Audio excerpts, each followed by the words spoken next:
Bien, buenos días a todos. Vamos a iniciar con esta charla de contratación y liquidación. ¿Les parece bien? Bien. Vamos a empezar con este esquema de contratación y liquidación. Cualquier duda que tengan, por favor nos comentan y lo analizamos. ¿Les parece bien? ¿Todos son contadores o hay alguien de recursos humanos? ¿De recursos humanos? Administrador. Ok. ¿Y están involucrados con recursos humanos? Sí. Muy bien.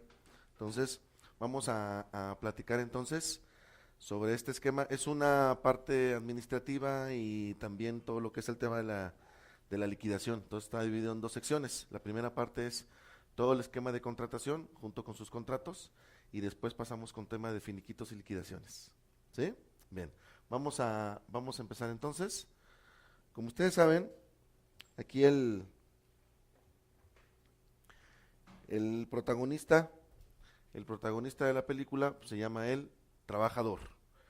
El trabajador, de acuerdo al artículo 8 de la Ley Federal de Trabajo, pues son personas físicas que prestan a otra física o moral un trabajo personal subordinado. Ahora bien, ¿qué es subordinación? ¿Qué es una subordinación?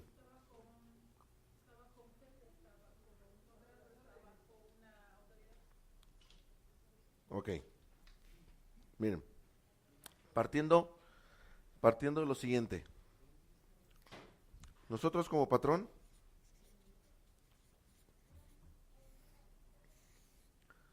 tenemos las siguientes modalidades.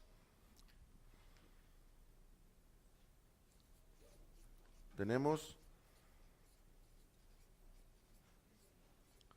personas que son sueldos y salarios. Tenemos personas que son asimilados y tenemos personas que son honorarios. Los tres invariablemente siempre van a llevar un contrato. Siempre tiene que haber un contrato. La diferencia es que en sueldos y salarios el contrato lo elabora el patrón totalmente. En asimilados, una parte es del patrón y otra parte es del asimilado. Y en honorarios, totalmente el contrato lo hacen los honorarios. Ahí el patrón prácticamente dispone lo que el honorario indique. ¿Sí? Ahora bien, en los tres, siempre que les paguemos, tiene que haber un CFDI de por medio, tiene que haber un timbrado. En sueldos y salarios, el timbrado lo hace el patrón. En asimilados, el timbrado lo hace el patrón. Y en honorarios, el timbrado lo hace el honorario. Él únicamente hace su factura, tal cual, hace su retención, desglosa su IVA, nos manda la factura, verificamos, revisamos contrato y se le hace una transferencia. Así de sencillo. ¿Sí? Ahora bien, los sueldos y salarios, su relación es totalmente laboral. Los sueldos y salarios, su relación es totalmente laboral. Por lo tanto, lo rige la Ley Federal de Trabajo, es el que está protegido. Los asimilados, su relación es totalmente comercial. Es un proveedor de servicios más, al igual que el honorarios. ¿sí? Son proveedores o prestadores de servicios personales. El único que tiene subordinación es el sueldo y salario.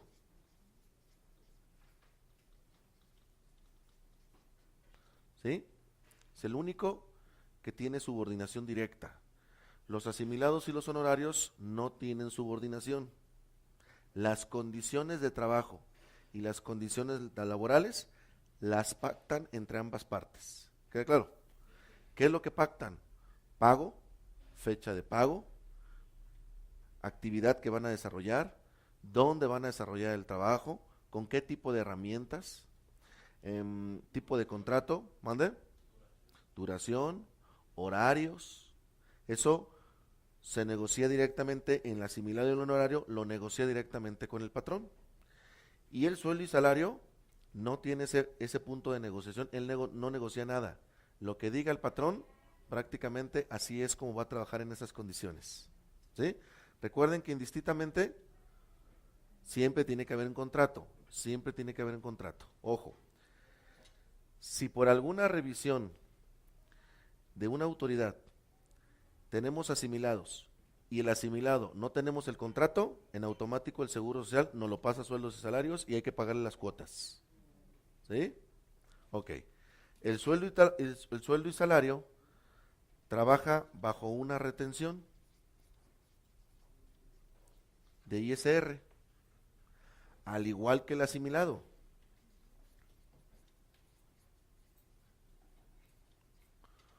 Ellos manejan bajo el esquema de retenciones. ¿Quién hace el cálculo? El patrón. ¿Sí? Ahora, el honorario. El honorario hace su factura,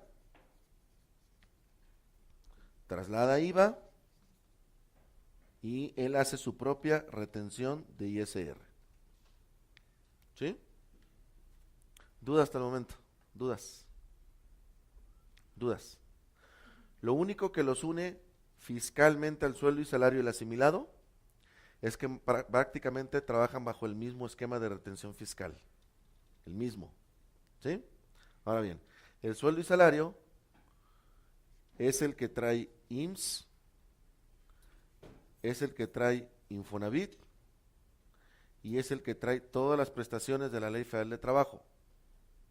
Los asimilados y los honorarios no tienen prestaciones, no tienen PTU, no tienen vacaciones, no tienen primas, no tienen seguro social, no tienen Infonavit, etcétera, etcétera, etcétera. No tienen nada. Su relación es totalmente comercial. ¿Va? ¿Dudas con alguno de esas tres figuras? ¿No? Ok. Fíjense. ¿Qué afecta a estas tres figuras? Prácticamente lo afectan 4 leyes. Las leyes con las cuales nos estamos rigiendo como patrones es la ley del impuesto de la renta,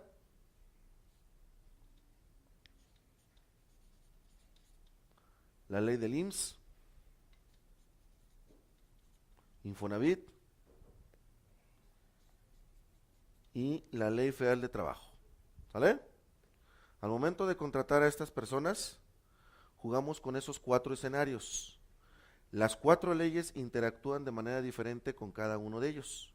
Por ejemplo, en sueldos y salarios, entra Ley Federal de Trabajo, Infonavit, Ley del Impuesto de la Renta, IMSS. En asimilados, entra renta, no entra ni trabajo, ni IMSS, ni Infonavit, al igual que los honorarios. ¿Va? ¿Sí?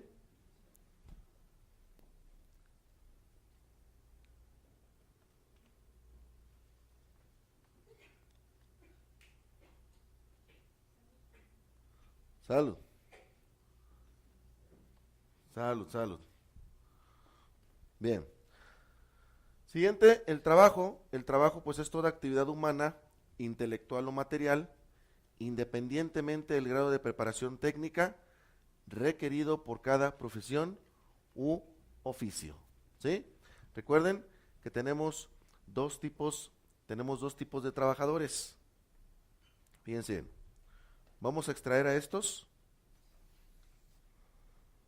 y nos vamos a ver para acá. Los sueldos y salarios Los sueldos y salarios tienen dos categorías.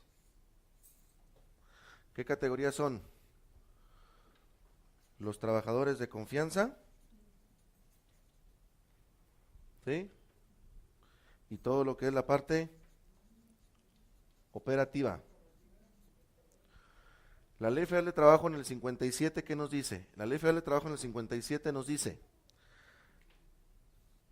los trabajadores de confianza son aquellos que su trabajo es más mental que físico. Un trabajador operativo, su trabajo es más físico que mental. Ahora bien, los trabajadores operativos, por ley, se les tiene que pagar por semana.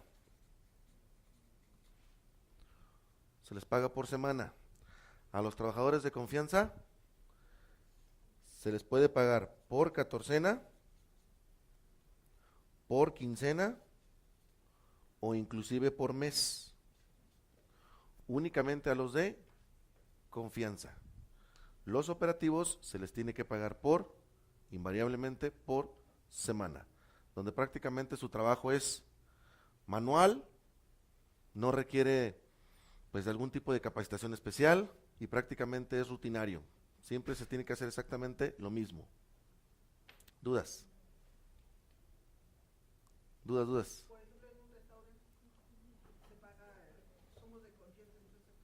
No, los meseros no son de confianza. Se les tiene que pagar de manera semanal. ¿Sí? A ellos se les liquida por semana. ¿Sí? ¿Va? Porque son operativos, su trabajo es más físico que mental. ¿Sale? No son estratégicos. ¿Sale? Es decir, ¿qué determina que sea estratégico o no? Si me falta un mesero, no pasa nada. Si me falta un contador, sí pasa. ¿Sí? Si no va el gerente de ventas, ¿le pega el negocio? Sí. Si no va un vendedor, no. ¿Sí? ¿Dudas? ¿Todo bien?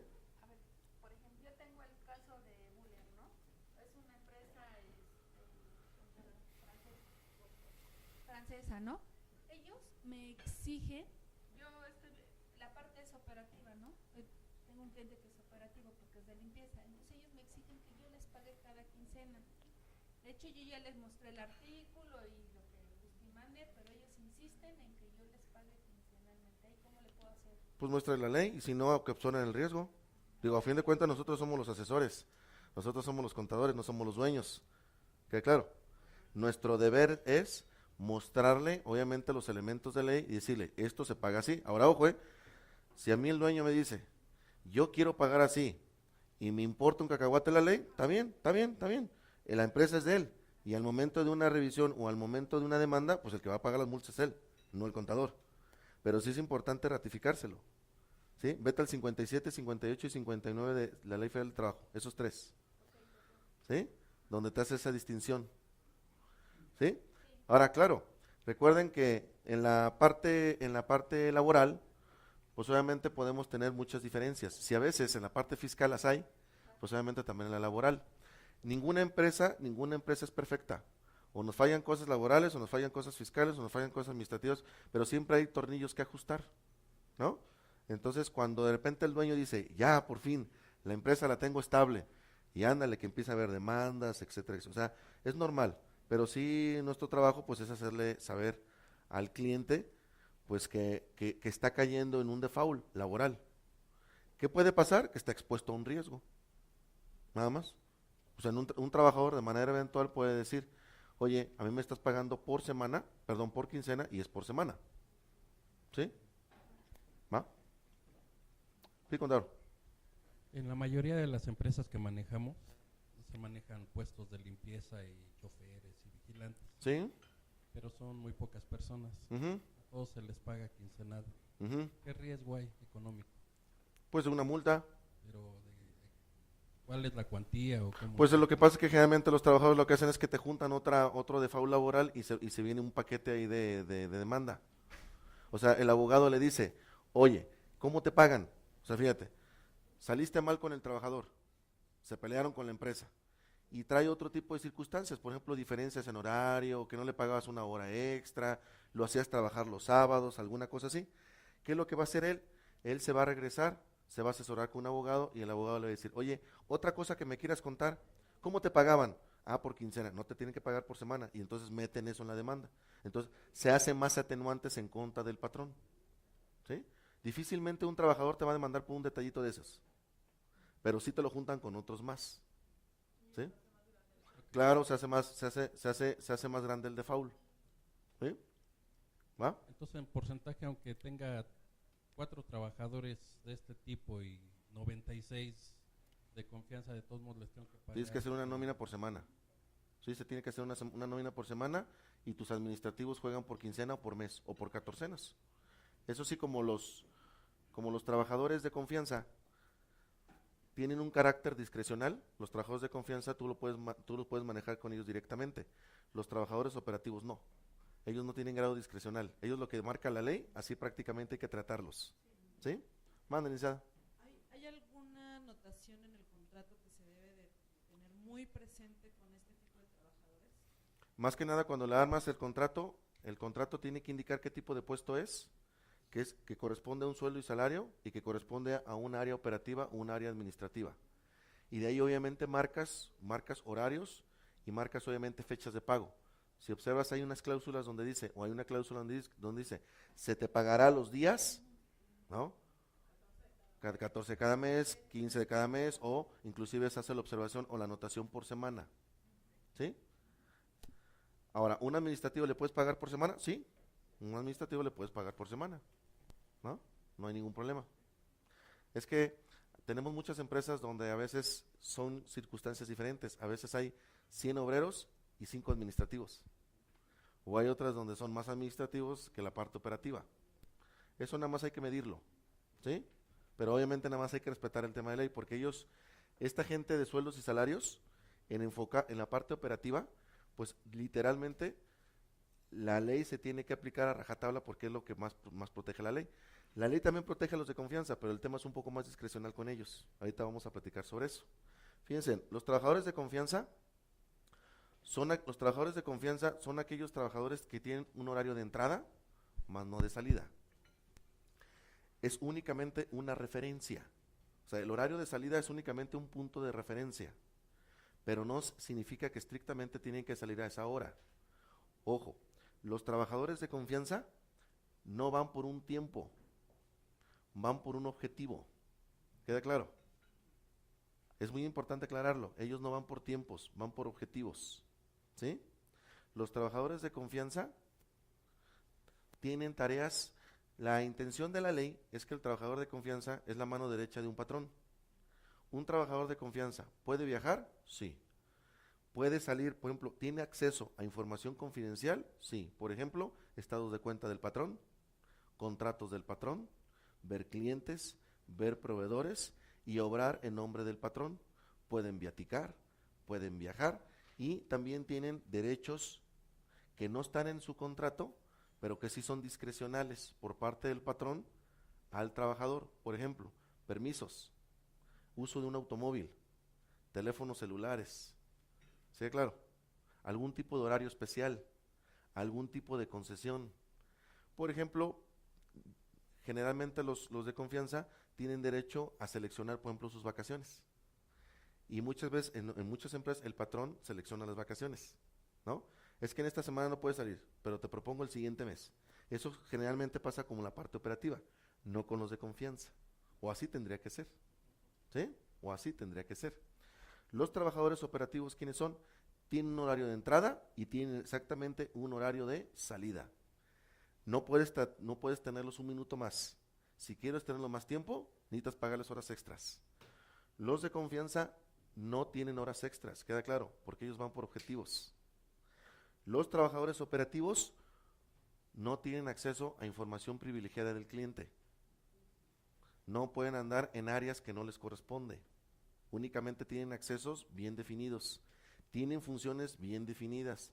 El operativo no lo podemos estar cambiando de puesto. El de confianza sí. El de confianza puede hacer inclusive tareas totalmente diferentes a las que fue encomendado. Por ejemplo, nosotros como contadores, cuando nosotros somos o entramos a una empresa de contadores, pues obviamente de repente andamos en la junta de conciliación, ¿sí o no? Precisamente resolviendo estos problemas. Te contrataron como contador, no como abogado laboral, pero obviamente esas instancias las andamos viendo nosotros. Oye, contador, que fíjate que, híjoles, me falló el gerente de ventas, ¿me ayudas a llevar estos contratos a Mérida? ¿Vas y vienes el mismo día? Bueno, no soy el encargado de ventas, pero pues con gusto llevo los documentos, ¿queda claro? Si se fijan, las hacemos de varios puestos, viajamos, salimos y viaticamos en nombre del patrón y no necesariamente tiene que estar incluido en un contrato. Ojo, los operativos únicamente tienen que hacer exactamente lo que dice su contrato. No pueden hacer cosas diferentes. Si yo contrato a una persona para que maneje una máquina, es nada más para manejar la máquina. No lo puedo manejar, no lo puedo mandar de mensajero o que esté, por ejemplo, de operario en máquinas diferentes, porque requieren circunstancias diferentes a las que dice su contrato, ¿sí? Su horario es totalmente respetable. Ellos sí manejan horas extras, los operativos. ¿Estamos de acuerdo? ¿Sí? Ellos no viajan, ellos no viatican, ellos no se desplazan a lugares diferentes ni de la empresa, ni tampoco salen fuera de la empresa. Sí, pero sería una cuestión muy excepcional, ¿sí? Porque digo, usualmente, por ejemplo, el que anda fuera en la calle, pues a lo mejor puede ser un mensajero, que está contratado como un mensajero, ¿sí? O un instalador, pero no tanto exactamente, pero no tanto como un obrero, por ejemplo, o alguien que maneja únicamente cuestiones operativas. Fíjense, una persona de recepción está catalogado como una persona de confianza, ¿eh? Porque esa persona de recepción tiene acceso a información confidencial de un patrón, ¿sí? Ellos, los de confianza, pues obviamente tienen permisos, pueden negociar sus horarios. Por ejemplo, fíjense, como ellos van por objetivos, ellos pueden ser las 12 de la noche y seguimos trabajando, ¿sí? ¿Por qué? Porque a lo mejor, imagínense alguno de nosotros que le diga al patrón, oiga, licenciado, el día viernes quiero entrar tarde porque es el festival de mi hijo. Perfecto, aquí les vas a llegar a las 12 del día y te dice el dueño, nada más no se te olvide el pago a proveedores. Independientemente a la hora que tú llegues, tú vas por un objetivo. Entonces, a lo mejor son las 5 o 6 y tú sigues mandando transferencias. Oye, mi horario dice que a las 5 es un punto de referencia. Y a lo mejor el contador o el auxiliar dice, chin, ya que pague a proveedores, todavía me hace falta hacer el provisional. Y te dice el patrón, aguas, yo te di permiso, pero aquí no te tienes que ir hasta que no entregues tus objetivos, tu provisional y tus pagos a proveedores. Entonces, a lo mejor son las 12 de la noche y sigue laborando. Pero ¿qué tal? A lo mejor eran las 12 del día y todavía no llegaba. Ese tipo de condiciones se manejan con los de confianza. El operativo no, ¿sí? El operativo no. Son las 4 de la tarde, 4:1 checa y se tiene que retirar, ¿sí? ¿Dudas con estas funciones? ¿No? ¿Todo bien? Ok. Fíjense, trabajador de confianza, su categoría depende de la naturaleza de la función desempeñadas y no de la designación que se le dé al puesto. Son funciones de confianza las de dirección, inspección, vigilancia y fiscalización, cuando tengan carácter general, y las que se relacionen con trabajos personales del patrón dentro de la empresa o establecimiento. ¿Sí? Ojo. Es peligroso en una relación laboral que a los operativos se les trate como de confianza, porque empieza a distorsionar la relación laboral con todos los demás trabajadores. ¿Queda claro? Imagínense, tenemos una fábrica o tenemos gente operativa y hay uno de confianza o hay un operativo que en lugar de entrar a las 8 llega a las 10 y luego agarra el coche de la empresa, trae celular y en todos los demás trabajadores van a sentir que hay una discriminación laboral con todos los demás. Entonces, en ese tipo de cuestiones, o lo quitas de operativo y te los llevas a un puesto de confianza, ¿sí? Para no generar disturbios laborales con todos los demás trabajadores, ¿sí? Porque imagínense, ¿qué poder puede tener un patrón exigiendo a los demás trabajadores que lleguen temprano cuando hay ciertos trabajadores que llegan a la hora que quieren? ¿Sí? Entonces, ¿mande? Sí, claro.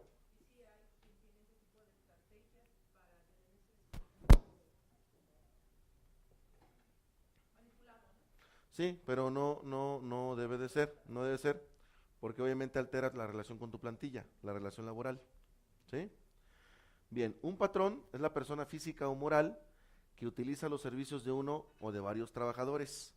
Si el trabajador utiliza los servicios de otros trabajadores, el patrón de aquel lo será también de estos. Ojo, una persona un trabajador, no hay ningún inconveniente en que tenga varios patrones, inclusive de manera simultánea. Lo único que protege al patrón es que el trabajador no puede tener otro patrón donde haya un conflicto de intereses contigo como empresa. Por ejemplo, no puede trabajar con un cliente, no puede trabajar con un competidor, no puede trabajar con un proveedor, no puede trabajar en puestos similares al suyo en otro tipo de empresas, no puede trabajar en empresas similares a las suyas. ¿Queda claro?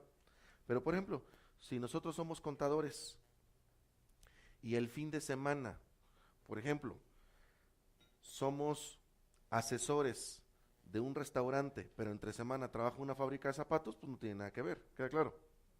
No hay ningún conflicto. Por eso es importante que cuando nos firmen los contratos, se firma algo que se llama un convenio de confidencialidad, donde precisamente se plasma esto, donde el trabajador tiene toda la libertad de trabajar con cualquier patrón, siempre y cuando no haya un conflicto de interés laboral. Ojo, lo que te ayuda a este convenio de confidencialidad es que si el patrón detecta, porque obviamente así es, detecta que el trabajador está trabajando con un competidor o con un proveedor, se le informa y se le notifica que o trabaja allá o trabaja aquí.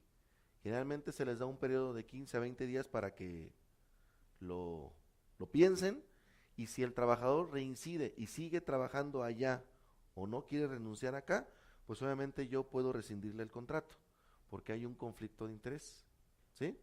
¿Qué es lo que se hace muchas veces? Se hace un acta, acuérdense que hay que hacer un acta, y generalmente muchos patrones lo que hacen es que sacan un barrido de los patrones del Seguro Social y ahí aparece el trabajador con un competidor. Entonces, eso es una herramienta que le sirve al patrón para demostrar que en el mismo momento estaba trabajando con ese competidor. ¿Sí? Imagínense un vendedor trabajando en las mañanas en la Nissan y en la tarde trabajando con Ford. Pues imagínense el conflicto que podría haber. Sí, claro. Clientes, información, ¿no? Oiga, patrón, ¿ya vio que la siguiente semana la Nissan va a sacar una promoción de camionetas? No me digas, ¿cuándo? El lunes. Ah, pues hay que sacar una el fin de semana. Oye, háblale a tus clientes que lo que no probaron allá se vienen acá con nosotros. Eso no debe haber ese tipo de conflictos. ¿Sí? El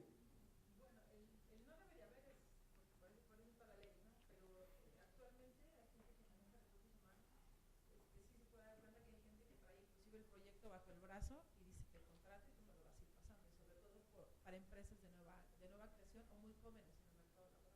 Sí, claro.